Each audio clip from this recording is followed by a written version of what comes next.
Good afternoon, everyone. My name is Jerry Bell, and the title of my speech is An Introduction to the Life of Jerry Bell. I was born in a small town 1 hour north of Tampa, Florida, in Brooksville, Florida, on August 5, 1977. As a youth growing up, my parents instilled in me the importance of hard work, dedication, integrity, devotion, and being an independent thinker. I was always actively involved in numerous recreational activities to include baseball, football, basketball, and giving public speeches at local church functions. During my early adolescent years, my participation in extracurricular activities came to an abrupt halt. With the divorce of my parents, the onus immediately fell upon me to undertake the responsibilities of providing support to my mother through difficult times. I started working with my uncles on the local farms in our communities, and then working part-time at a local grocery store. Looking back at my adolescent years and early sacrifices, I quickly learned that life is not equal and not fair. The only true way to get ahead in life is through perseverance and dedication to achieving your goals. Upon entering high school, I continued to work part-time and discuss my future options with guidance counselors about what career I was interested in pursuing after high school. Making this decision did not come lightly.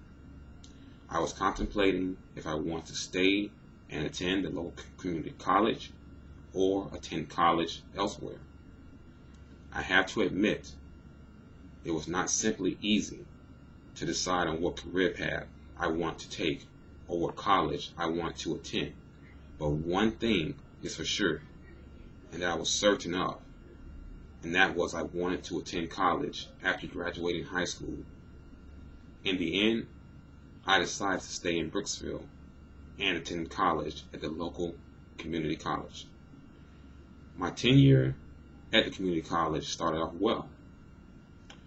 Towards the beginning of my second year, I began contemplating what four-year university or college I want to transfer to. But unfortunately, I was unable to complete my studies due to unforeseen changes in the financial aid. At this point, I decided to reach out to a friend of mine who was an Army recruiter, and I explained to him my situation.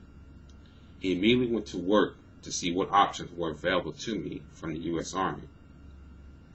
After about a month of contemplating my options, I eventually came to the conclusion that the U.S. Army could provide me with the benefits of serving my country, financial aid for college, and traveling to various countries and learning about different cultures.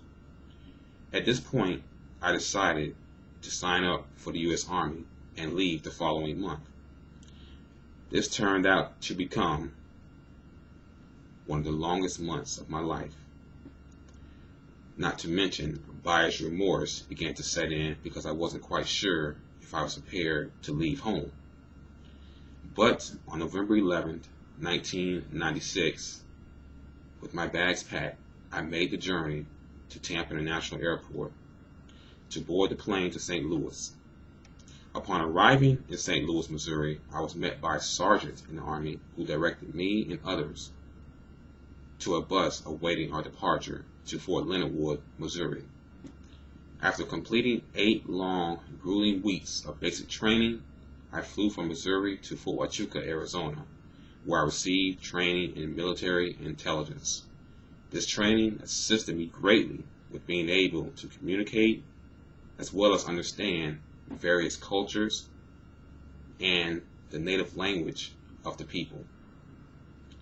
During my 8-year tenure in the U.S. Army, I was afforded the opportunity to travel and serve in Korea, Germany, Macedonia, Kosovo, Iraq, Kuwait, Fort Bragg, North Carolina, and finally Fort Meade, Maryland. In April 2005, I was honorably discharged from the U.S. Army and began taking classes with UMUC in the summer of 2006. Although it has taken me time to complete my bachelor's, I am dedicated and committed to accomplishing this task and continuing onward to graduate school. In conclusion, as I look back at my experience in life itself, it is certainly filled with challenges and obstacles, but it is how we respond to those challenges and obstacles is what will determine whether we succeed or fail in life. Thank you.